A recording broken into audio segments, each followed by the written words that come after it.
bueno hama echap amau ya kha mampirta ya eva pa hor som daudenta khawirumta ya eva gam eva obia mahagam ya kha unam kun obia ta ya muk aret som daudin huana ba ama ya acham aret aru como som daud ewanda mau kita muk som dawan ewanda mau au gawi era ewanda mau porque kainam kuna wai som daw puro hem anam thari chipuri magua muan mu is ewandam din ewandam hagawar pure mak som daw opie chiputam. Hola a todos, eso que acabamos de escuchar entonces es a un hablante de la lengua Bunán, que es el tema que hoy nos compete.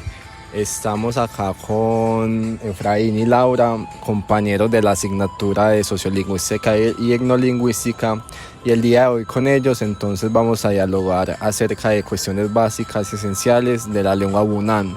Lo haremos entonces desde una perspectiva etnolingüística y de diversidad lingüística.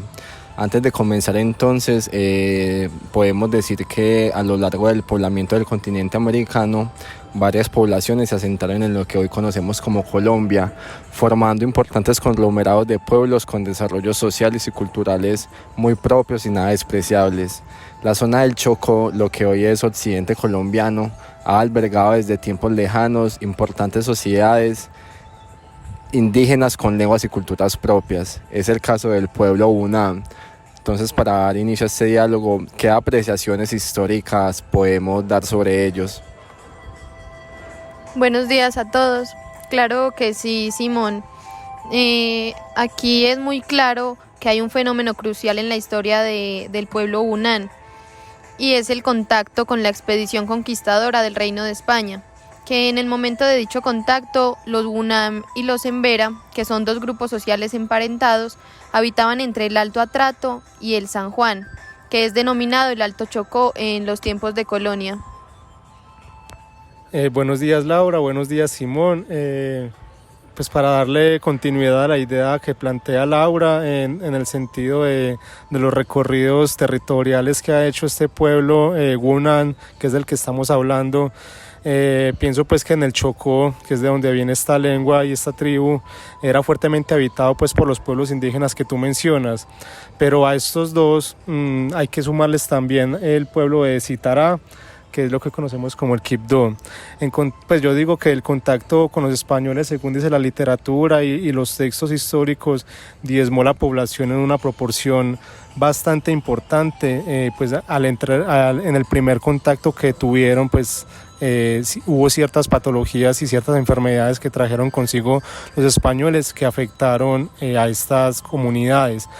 En la actualidad, pues, hay dos grupos que sobrevivieron a esta colonización. Hablamos pues de los Bunán, que en este momento lo estamos tocando el tema, y también los Embera. Estos grupos se desplazaron a tierras altas debido a la fuerte pues constante a la fuerte opresión de los conquistadores, y pues actualmente se desencadenó en que habitan los territorios de Sudamérica, específicamente en Panamá, en el sur del río del Micay, y acá en Colombia hay asentamientos en el sur del país, en el Valle del Cauca y también en Nariño. En un primer momento entonces es fundamental para la lingüística, digamos, analizar la lengua desde un sentido de parentesco. En este caso sobre la lengua Bunán, se han hecho estudios sobre esta lengua, más que todo como de carácter de filiación. ¿Qué parentesco tiene la lengua Bunán? Muy interesante la pregunta. Esta lengua, el Bunán, está fuertemente registrada pues, en los textos académicos. Digamos que solo por mencionar algún autor que haya hecho un estudio riguroso de esta lengua, podemos hablar de John Landaburu. Pues que este señor nos habla que esta lengua junto con la Embera conforman una familia lingüística del Chocó. Digamos que hay un estimado más o menos de que esta familia de lengua tenía para el 2009 unos 96.300 hablantes, según estimaciones de una revista lingüística llamada Ethnologue. En el caso particular de los Gunan también encontré algunas cifras, tenemos unos rastreos que se estima que para el 2015 había alrededor de 10.000 hablantes de esta lengua, y acá quiero hacer un paréntesis, ya que la población de hablantes de esta lengua ha mermado debido pues a la colonización hablante del español. Entonces cada vez vemos que hay menos hablantes de esas lenguas por términos lingüísticos de comodidad y de actualidad también para estos pueblos. Entonces ya hay más hablantes de español que de estas lenguas.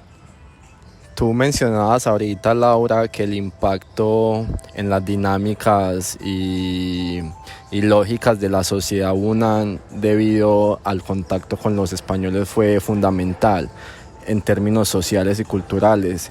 Y en términos del lenguaje, ¿cuál es la influencia lingüística del castellano al Hunan? ¿Qué apreciaciones hay sobre eso?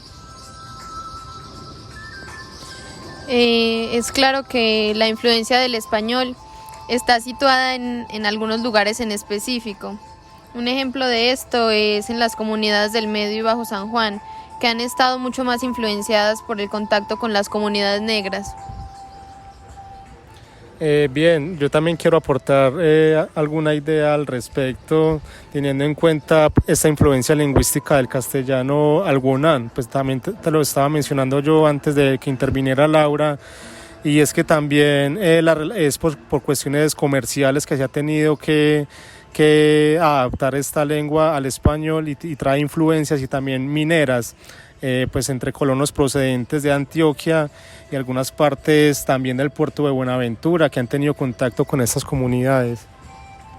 Queda entonces bastante claro lo de la afiliación. Ahora me interesa es como preguntar acerca de las características lingüísticas de la lengua Hunan. ¿Qué características tiene esta lengua?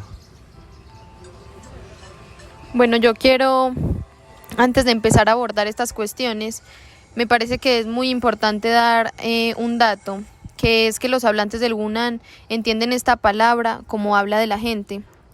Esta palabra me refiero a Hunan. Entonces, ahora sí, a grosso modo, la lengua Hunan es una lengua nasal. Esta posee 6 unidades fonológicas vocálicas de tipo y 2 consonantes nasales.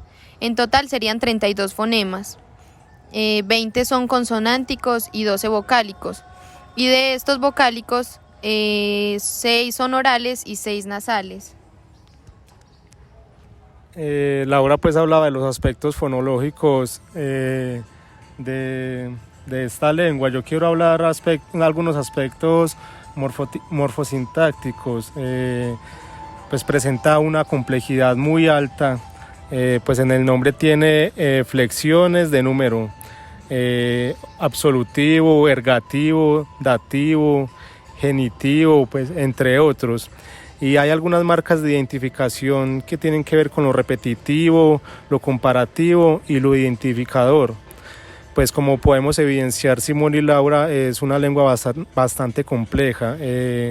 Y también suceden algunas cuestiones con el verbo. Este tiene flexiones de aspecto habitual, terminativo y también incoativo. También hay algunas flexiones de tiempo, de modo, de número, negación y voz, que tiene que ver con la causativa. Podemos completar entonces todo este panorama de la lengua Hunan dando algunas apreciaciones sobre la actualidad. ¿Qué podemos decir acerca de los Hunan y de su lengua en el momento actual?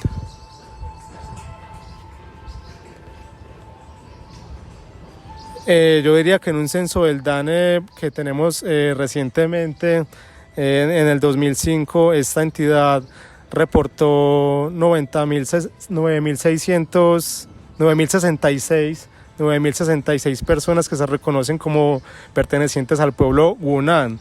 Digamos que en el departamento del Chocó habita alrededor del 84.1% del total.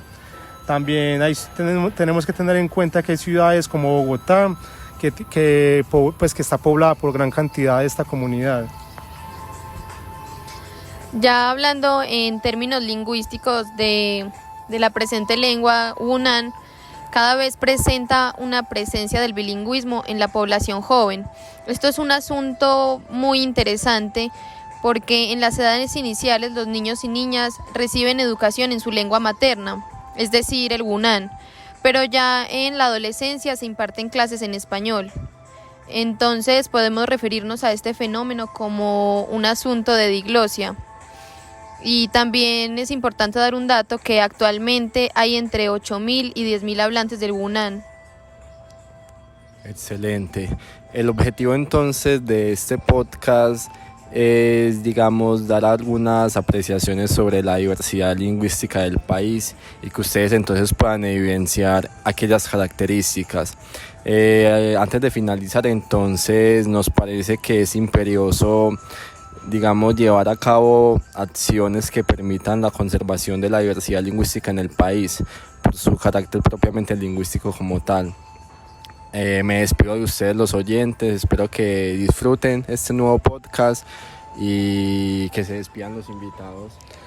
Hasta luego, Simón, hasta luego, Laura. Fue un placer haber compartido este espacio con ustedes. Agradezco la invitación a este podcast y espero nos podamos encontrar en otra próxima ocasión.